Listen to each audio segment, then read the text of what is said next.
Okay, so prototyping helps you to consider real device features and constraints. So we've spoken about this quite a lot already. It's that direct experience again, as Tom Chi said, getting it on a device and really understanding what the real problems are rather than what we think the problems are. One of the things that prototyping helps you do, if you're using the right kind of tool, which enables you to do so, because not all tools allow you to put things on target devices, is you're now ergonomically playing with a prototype. It's on a physical thing. You've got that in the real world, if it's on a mobile phone or if it's Google Glass or whatever it might be, or it's a watch app. So you're kind of really testing it not only within itself but within the environment it's going to live in as well. So there are many constraints that we need to design around as digital product designers.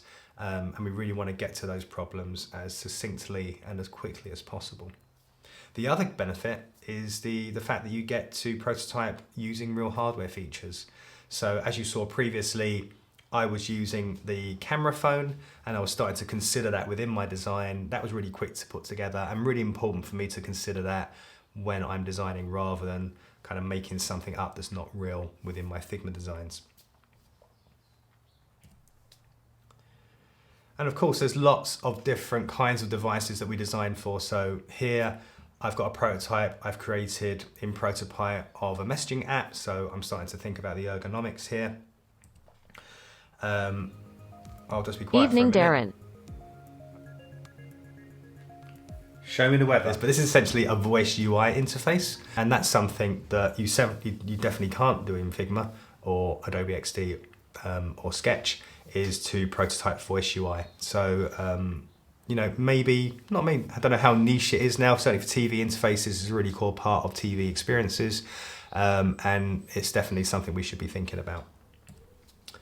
And then finally, talking about TV interfaces, obviously that's a completely different interaction model. You've got a often clunky remote control with normally 5 buttons on it: an up, a left, a right, a down, and an enter button. And you're obviously pointing it at a screen. You have a kind of a selected state, and you kind of move that selected state around the screen. This is also true for games, in fact, for console games where you've got your controller kind of uses the same model. And prototyping allows you to consider that, to really, it's something we're not necessarily going to be familiar with as much maybe as our mobile phones and our desktop computers. So if you're designing websites on your computer, then that's kind of the target device already. So you're kind of quite close there.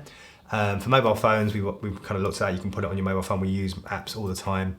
And of course, we use TV as well, but probably certainly for the general population, probably might use it a little bit less. Kind of an interesting stat I heard recently is how small the amount of people there are who are actually watching content streaming, as opposed to what we call on broadcast TV, is still a much higher segment of usage. So maybe they're not so familiar with exactly how those things work and can get quite frustrated. So it's really important to be able to prototype on those devices as well.